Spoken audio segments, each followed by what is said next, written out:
Au quotidien cette semaine sur LMTV Sarthe, avec 1906 dans le rétro, du 1er au 2 juin.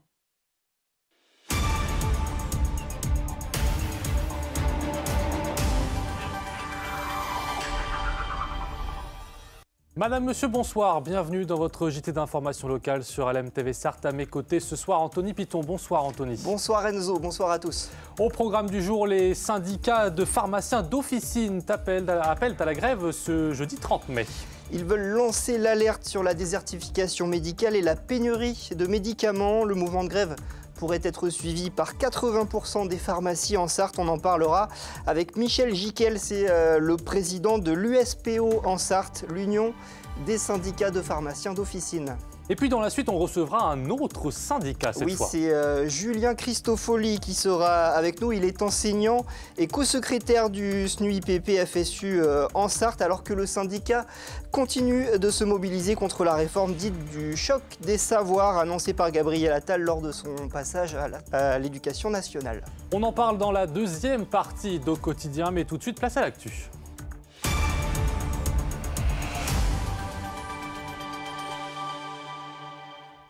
Au sommaire de cette édition du lundi 27 mai, un défilé d'hypercars en centre-ville. Oui, l'annonce a été faite par l'ACO ce lundi, samedi 8 juin. Les 9 marques présentes en catégorie Rennes feront toutes rouler leur hypercar sur un parcours de plus de 2 km dans le centre-ville. Et puis, on prendra la direction de la 7e édition des 24 heures Kids & Co à la CCI du Mans.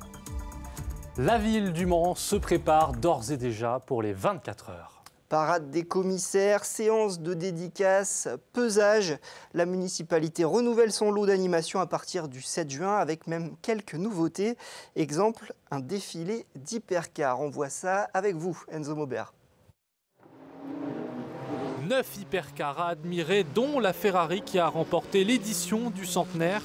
Voilà ce qui vous attend le samedi 8 juin en centre-ville. En tout, 20 voitures participeront à une session de roulage entre le quai Louis Blanc et le tunnel Wilbur Wright. Une façon de marquer le début des festivités. C'est un point qui nous met dans l'objectif qu'on a toujours cherché à construire avec la CO aujourd'hui, c'est que la ville, elle est connue dans le monde entier grâce à une course. Il faut qu'on soit la ville dans la course. Et puis ça participe aussi bien sûr avec la cathédrale à la popularisation de ce patrimoine, de cette cité Plantagenet, de cette cathédrale. Sécurité oblige, la circulation sera interrompue sur 2 km. 2 créneaux, l'un à 15h38, l'autre à 15h51, permettra aux spectateurs de traverser. Le même jour, à 16h, une grande parade de commissaires et de bénévoles de l'ACO s'élancera de la préfecture jusqu'au tunnel. Le mardi 11 juin, c'est une séance de dédicace qui sera organisée à la terrasse des Quinconces. Rendez-vous ensuite le 14 juin pour la traditionnelle parade des pilotes de 16h à 20h. Cette année, pas moins de 300 voitures défileront, beaucoup plus que l'année passée. LMTV Sarthe reste le diffuseur officiel. La ville disposera plusieurs écrans géants pour suivre la parade ainsi que la course, place du Jet d'eau et place des Jacobins. 115 policiers et gendarmes mobilisés en plus cet été en Sarthe. Oui, une mobilisation dans le cadre du renforcement des effectifs partout en France lors des Jeux Olympiques et Paralympiques. Cette présence exceptionnelle est rendue possible par des restrictions de congés consenties par les policiers et les gendarmes sur cette période estivale. Ils seront donc 115, vous l'avez dit Enzo, en Sarthe, et 14 000 dans toute la France. Malgré la fin de l'enquête publique et son avis favorable au projet, ils continuent leur combat. Le collectif contre l'abattage des 200 érables de l'avenue Bollé s'est rassemblé samedi matin.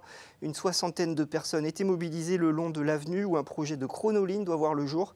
Ils continuent de demander un moratoire au maire du Mans et président de la métropole Stéphane Le Foll. Avec eux aussi une association reconnue d'intérêt général, le Groupe national de surveillance des arbres. Un appel à la grève et à la fermeture des pharmacies le 30 mai. On en parle avec Michel Giquel, le président de l'USPO en Sarthe, l'Union des syndicats de pharmaciens d'officine. Michel Giquel, bonsoir. Bonsoir. Les pharmaciens sont invités à faire grève pour la première fois depuis 2014. C'est assez rare. En Sarthe, c'est près de 80% des officines qui pourraient participer au mouvement. Quelles sont les raisons de ce mécontentement ? Alors, les raisons sont essentiellement de 3 ordres. La première, c'est évidemment, comme beaucoup de patients ont subi les ruptures de médicaments, ça devient très difficile de gérer ces problèmes au quotidien. La deuxième, c'est la revalorisation des honoraires, puisque depuis 2017, il n'a pas été revu d'augmentation de nos honoraires. Il y a des négociations actuellement avec la Sécurité sociale qui ne sont pas encore abouties. Et la troisième, enfin, c'est un projet de loi de libéralisation de la pharmacie avec le risque de vente de médicaments sur Internet. Vous parliez de cette pénurie de médicaments. Quel impact ça a aujourd'hui sur les pharmacies? Alors, il faut savoir qu'aujourd'hui, il y a plus de 5000 références qui nous manquent. L'essentiel de la raison de ces ruptures, c'est la demande mondiale qui a augmenté, mais c'est aussi la baisse du prix des médicaments qui régulièrement est effectuée en France. Et cette baisse engendre que les fabricants désormais préfèrent vendre sur des pays étrangers qui achètent plus cher les médicaments. Comment réagissent les clients Les clients sont compatissants. Alors les médicaments dont ils ont besoin. Ils voient bien qu'on se démène pour eux. Ça représente un nombre conséquent de temps à passer pour trouver des solutions. On estime à 12 heures par semaine qu'on perd au téléphone à essayer de joindre un grossiste ou un médecin s'il faut changer le traitement. 5000 médicaments, vous disiez? C'est énorme. Oui, c'est plus que l'année dernière, on était à 3000. Désormais, on est à 5000. Le drame, c'est qu'on n'a pas de sortie et d'issue de secours par rapport à cette fin des ruptures. C'est très compliqué au quotidien. Et c'est un manque à gagner aussi pour vous, pharmaciens? Oui, c'est vrai, mais c'est surtout du temps qu'on passe pour essayer de résoudre les problèmes. Après, les solutions, je sais, ne sont pas simples, mais il faut absolument qu'on rétablisse un approvisionnement régulier des médicaments, notamment les antibiotiques. Vous demandez aussi, vous le disiez, la revalorisation de vos honoraires, les honoraires pharmaceutiques. C'est quoi la situation économique aujourd'hui d'une pharmacie en Sarthe? C'est compliqué aujourd'hui? Alors aujourd'hui, il faut savoir qu'on a subi, comme tout le monde, la pandémie de Covid. On était au premier plan à faire des tests, des vaccinations. Ça nous a pris beaucoup de temps et beaucoup d'énergie. Ensuite est arrivée la période post-Covid où là, on a subi l'inflation. Donc là, évidemment, on a eu une explosion des charges, notamment l'augmentation de salaire et d'énergie. Et ensuite, la baisse de prix de médicaments et l'impact des médicaments chers qui arrivent en pharmacie d'officine en ville. Il n'y a pas eu de revalorisation depuis le Covid? Non, ce n'est pas du tout rémunéré comme ça devrait être. Ouais. Donc le pharmacien aujourd'hui vaccine, dépiste, avec des missions qui lui sont attribuées de plus en plus importantes, sans regard d'une rémunération qui nous semble correcte. Est-ce qu'il y a des pharmacies en Sarthe qui sont en difficulté aujourd'hui financière? C'est compliqué au niveau de la trésorerie. Il faut savoir que depuis 10 ans, il y a 30 pharmacies qui ont fermé en Sarthe. On était à 180, aujourd'hui on est à 150. Et tout ce contexte de fragilité fait qu'il est possible qu'il y ait des pharmacies qui ne s'en sortent pas, ou du moins des pharmaciens qui veulent partir en retraite sans forcément avoir un jeune pharmacien qui vienne à la suite. Alors ce qui cristallise aussi la colère en ce moment, c'est ce projet de loi concernant la libéralisation de la vente de médicaments sur Internet. Quel impact ça va avoir sur vos pharmacies, ça? Alors, on a eu vent d'un projet de loi qui serait présenté à la rentrée en septembre à l'Assemblée, le projet Ferracci, où on veut libéraliser la vente de médicaments sur Internet et également autoriser les stocks déportés, c'est-à-dire que des sociétés comme Amazon pourraient très bien revendiquer le fait de vendre des médicaments. Il y a également le risque de fonds privés avec un changement de financiarisation des pharmacies en faisant rentrer des fonds de pension dans le capital des pharmacies. Où là, la priorité sera la rentabilité de l'officine et non pas l'accompagnement et le soin des patients. Sachant que ces sociétés ont essentiellement comme intérêt de tirer profit d'une rentabilité d'une pharmacie. Mais si Amazon vend des médicaments, ça sera autant d'argent en moins pour vous? C'est ça. Par contre, on risque de perdre un service de proximité qui existe aujourd'hui, notamment en termes d'accueil, en termes de lien social avec la population et évidemment tout ce qui a trait au service de garde. Vous avez peur que les pharmacies, surtout dans le milieu rural, disparaissent à cause de ça? C'est un des problèmes qui vient se rajouter à la désertification médicale et la pénurie de médecins. Bon, merci beaucoup à vous, Michel Gicquel. Pour information, nous serons en manifestation à 14h. 14h, place des Jacobins. Voilà. Vous appelez d'ailleurs toute la population à vous soutenir. Tout le monde en fait, parce que les patients, ben, c'est nous, c'est vous, et c'est de la petite enfance à la personne âgée. Donc le rendez-vous, c'est le jeudi 30 mai, 14 h au Mans, place des Jacobins. Merci. Merci. Et si le numérique, c'était aussi des outils de découverte et d'apprentissage? C'est le parti pris de la ruche numérique pilotée par la CCI de la Sarthe. Samedi 25 mai, elle organisait la 7e édition de l'événement 24 h Kids & Co, la journée du numérique en famille découverte avec Laure Girard. On n'a pas la bonne roue.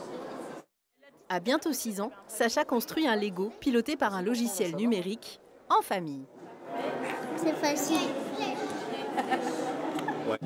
Le papa de Sacha y voit surtout une occasion de partager une activité ludique. Et puis c'est pas que faire des écrans pour faire des écrans, c'est aussi faire des activités avec l'écran.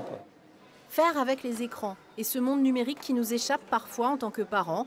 Pourtant, il offre une multitude de possibilités d'apprendre, comme en témoigne cette professeure de mathématiques qui anime un atelier. Le jeu consiste à bien programmer le robot pour qu'il atteigne la cible. Là, en l'occurrence, le numérique, il permet de manipuler pour comprendre la grandeur et la mesure, dans le chapitre grandeur et mesure des programmes de mathématiques.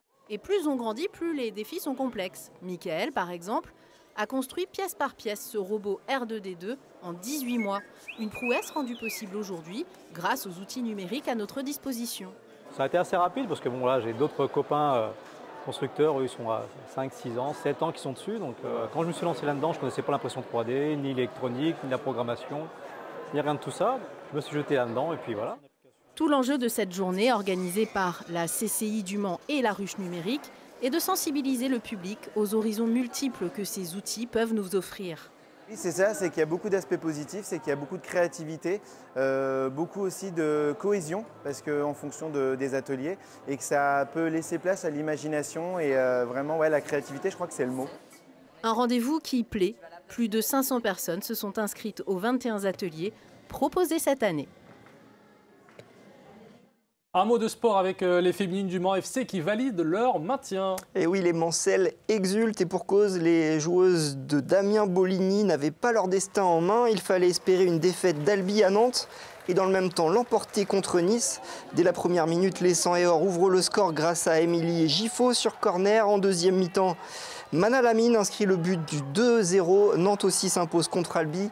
On voit l'émotion de la capitaine Anaïs Gasnier dans les bras du président de l'association Le Mans FC.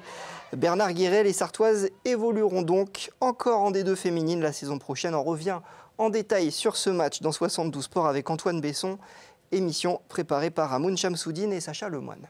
On quitte la Sarthe pour un autre événement sportif majeur de notre région qui fait sa parade à New York. Et oui, déjà un avant-goût du Vendée Globe. 30 skippers ont fait le show dans la baie de Manhattan vendredi dernier. Vous le voyez sur les images. Des courses de démonstration étaient organisées au pied de la Statue de la Liberté. Les voiliers prennent le départ du New York Vendée ce mercredi. La dernière course qualificative pour le Vendée Globe, arrivée prévue dans 8 jours au Sable d'Olonne. Voilà, et ça fait du bien de voir des images un petit peu de la mer, de l'océan, un peu plus loin de la Sarthe. On se retrouve dans quelques instants pour la suite. On parlera de l'école publique avec Julien Christofoli. À tout de suite.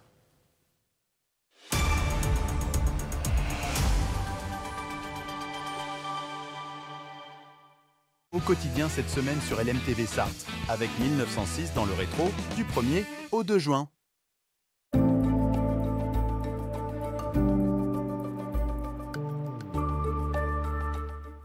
Bonsoir messieurs, dames, ravis de vous retrouver pour ce nouveau bulletin météo avec pour ce lundi soir des conditions météo qui resteront ma foi assez agréables. Vous le voyez, un ciel plutôt bien dégagé. Côté température, celle-ci évolue entre 16 et 17 degrés. 16 degrés du côté de Sille-Guillaume ou encore pour Sablé-sur-Sarthe. Idem pour La Flèche, comptez 17 degrés pour Alençon. Ma mère soit encore au Mans, 17 degrés également à Saint-Calais avec 1 degré de plus à Tours et 19 degrés du côté de Vendôme. Alors malheureusement, des conditions météo qui vont de nouveau se dégrader pour la journée de mardi avec des nuages assez nombreux au petit matin. On n'est pas à l'abri également d'avoir quelques gouttes de pluie. Alors des pluies qui intéresseront principalement l'ouest du département. Des températures entre 11 et 12 degrés au petit matin avec 11 degrés à Vendôme, 12 degrés au Mans, Laval ou encore pour Pont-Valin. Comptez 13 degrés pour la Flèche ou encore du côté d'Angers pour Tours ou encore Blois. Pour la suite de votre journée, vous le voyez,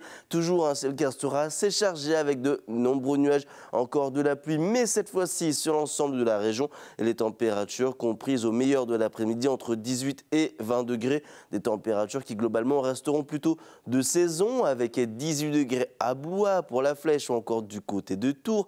Comptez 19 degrés à Céligum et 20 degrés au Mans. Pour la journée de mercredi, malheureusement, un temps qui restera plutôt propice aux activités en intérieur. Toujours ces nombreux nuages et ces précipitations qui resteront généralisées.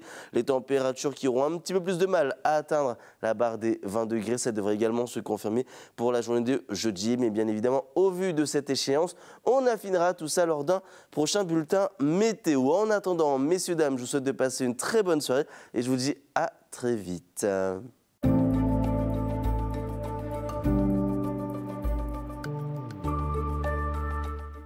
Au quotidien cette semaine sur LMTV Sarthe, avec 1906 dans le rétro, du 1er au 2 juin.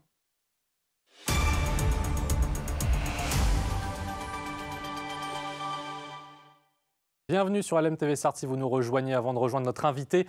On regarde la qualité de l'air avec Air Pays de la Loire pour ce lundi. L'indice de qualité de l'air sera majoritairement moyen, voire dégradé sur la façade atlantique, notamment à cause de l'ozone qui reste le polluant majoritaire. Voilà.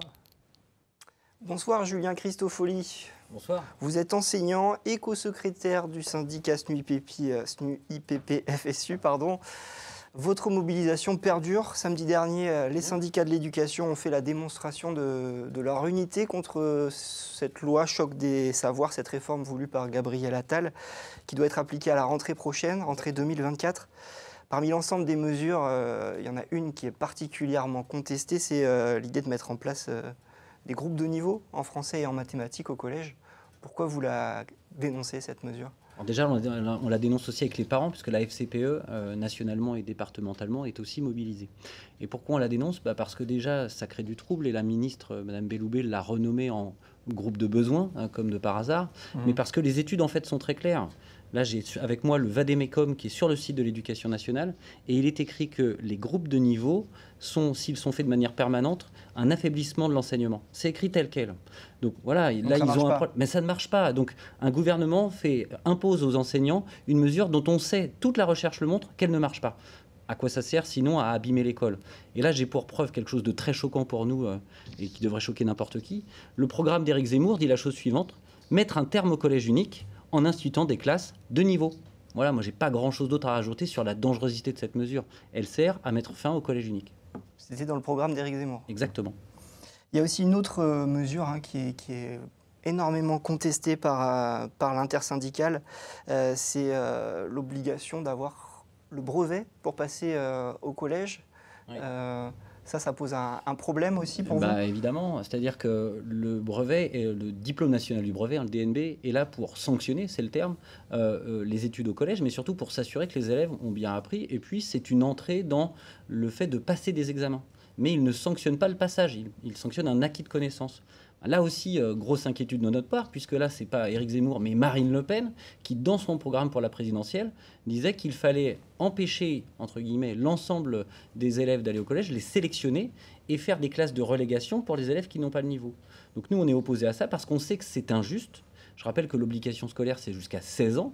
Donc qu'est-ce qu'on fait des élèves et des jeunes avant cela? Et puis surtout, empêcher les élèves d'aller au lycée, en fait, c'est leur empêcher d'avoir une qualification supplémentaire et donc de faire valoir un salaire plus élevé sur le marché du travail. Donc en fait, clairement, ce sont des mesures pro-libérales au sens on libéralise tout pour empêcher les salariés de revendiquer un salaire plus important. C'est aussi contre le droit des citoyennes et des citoyens à accéder à la culture et au savoir. Donc on y est totalement opposé aussi.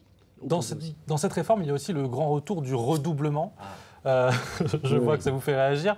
Les enseignants auront le dernier mot dans cette réforme. Vous êtes contre ? Notre fédération majoritaire est contre, mais parce qu'en fait la recherche là aussi le montre. Alors on connaît tous et toutes quelqu'un qui a redoublé et qui heureusement n'en a pas trop subi les conséquences, mais la recherche est formelle. Le redoublement en fait a un impact négatif sur la vie des personnes qui redoublent de façon statistique. C'est très injuste sur le marché de l'emploi. Les redoublants ont plus de mal à s'insérer, donc il y a plus de chômage pour les gens qui ont redoublé, mais il y a aussi des conséquences, je dirais, sociales et même de santé. On s'est aperçu que les gens ont plus de problèmes avec la justice, dans leurs relations sociales, et meurent plus tôt. Donc voilà, énorme prudence. C'est-à-dire à quoi ça sert de donner du pouvoir aux enseignants que sur le redoublement alors que ça ne marche pas, alors qu'on nous en enlève sur ce qu'on appelle la liberté pédagogique, c'est-à-dire de faire de l'artisanat dans nos classes, on nous demande d'être à l'usine. Vous voyez, là, il y a de la démagogie aussi. Je vais vous demander comment on fait justement si on a un élève en difficulté, qui, pour un professeur ou exprimer un besoin de redoublement, comment on fait du coup pour l'aider s'il peine un petit peu à rattraper les autres élèves? Alors je suis bien concerné parce que je suis enseignant spécialisé dans le second degré, donc mon travail, c'est d'aider les élèves qui ont des difficultés au collège. Dans le premier degré, les parents connaissent les RASEL. Donc nous, ce qu'on dit, et parce que là aussi les travaux le montrent, plus on aide les élèves au moment où ils ont leurs difficultés à côté de leurs camarades, pendant la classe, ben en fait, on va les aider à récupérer en fait, les difficultés et à réintégrer le groupe classe. Ce qu'il faut, c'est de la dynamique. On peut être en difficulté sur quelque chose de ponctuel et ne pas l'être sur autre chose. Et en fait, on a tous à travailler des choses. Donc il faut de la dynamique, pour ça il faut de la souplesse, il faut des moyens. Et en fait, il faut que l'État investisse dans l'école plutôt qu'il arrête comme ça et qu'il arrête de supprimer des postes. Je rappelle qu'en ce moment, en Sarthe, il y a entre 70 et 100 classes non remplacées par jour. Et on a appris qu'il y avait de moins en moins de pharmaciens et qu'on n'avait pas de médicaments. On a aussi une pénurie de classes et d'enseignants en Sarthe. Donc il va falloir que l'État choisisse où sont ses priorités là. L'intersyndicale a lancé des recours devant la justice administrative. Oui. Qu'est-ce que vous en attendez de ces recours? Alors, certains syndicats, alors il y a évidemment donc, devant les plus hautes autorités de l'État, le tribunal administratif, des recours qui sont sur la licité et la légalité des mesures. Et puis nous, on invite tous les parents d'élèves et tous les enseignants et toutes les enseignantes à utiliser tous les leviers légaux qui existent, à commencer par les conseils d'administration des collèges en juin, et à faire des motions, puisque l'organisation pédagogique dans les collèges, elle est du ressort du CA et pas du ministre.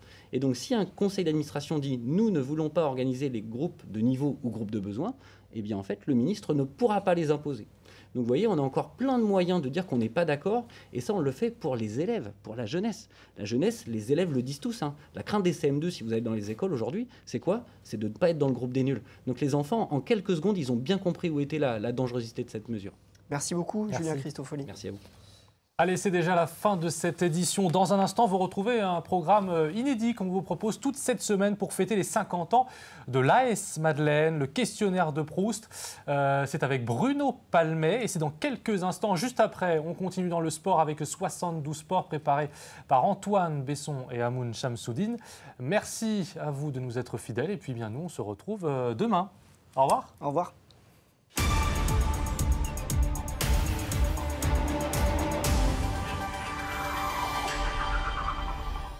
Au quotidien cette semaine sur LMTV Sarthe, avec 1906 dans le rétro, du 1er au 2 juin.